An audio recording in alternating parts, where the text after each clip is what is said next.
27 থেকে 28-এর মধ্যে আমাদের অ্যাডমিশনটা এই দুদিনেই হয়ে যাবে এমনটাই ভেবেছিলাম, কিন্তু হঠাৎ করে কি হয়ে গেল এটা।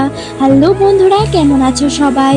এদিকে আমি আজকে কলেজে চলে আসি অ্যাডমিশন করার জন্য। সেই অ্যাডমিশন করার জন্য এসে অ্যাডমিশন করি, সব কিছু সম্পূর্ণ করি, প্রায় এত কষ্ট করে চলে যাই বাড়িতে। আর বাড়ি এসে আমি অ্যাডমিশনের নোটিশটা আবার দেখি।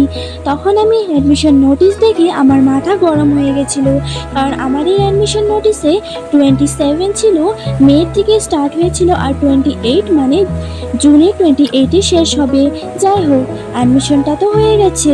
আর এদিকে আমি এসেই কলেজ থেকে জানালার পাশে বসেছিলাম, আর আমি বসে বসে এত সুন্দর হাওয়া দিচ্ছিল, আর এখানে বলতে বলতে বৃষ্টিও পড়া নিয়েছিল। এতদিন পরে, এত গরমের পরেও বৃষ্টি দেখে আমার তো এত আনন্দ হচ্ছিল, বাচ্চাদের মতো আমি গিয়ে এই বৃষ্টিতে একটুখানি হাঁটাহাঁটি করছিলাম। তারপর এখানে আমি ঘরে চলে আসি, আর বাইরে এত বৃষ্টি দিচ্ছিল, কি করে যাই বাইরে। তাই আমি বসে পড়ি আমার অ্যাডভান্স আসামিসের কিছু কোয়েশ্চেন অ্যান্সার করার জন্য।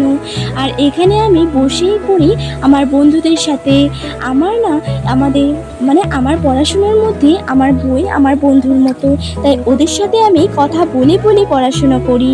আর আমার এখানে রাত্র হয়ে গেছিলো অনেকটা, তারপর রাত্র হয়ে গেছিলো, যদিও আমাদের বৃষ্টি সেম ছিল, সেই বৃষ্টি কমার নাম নিচ্ছিল না।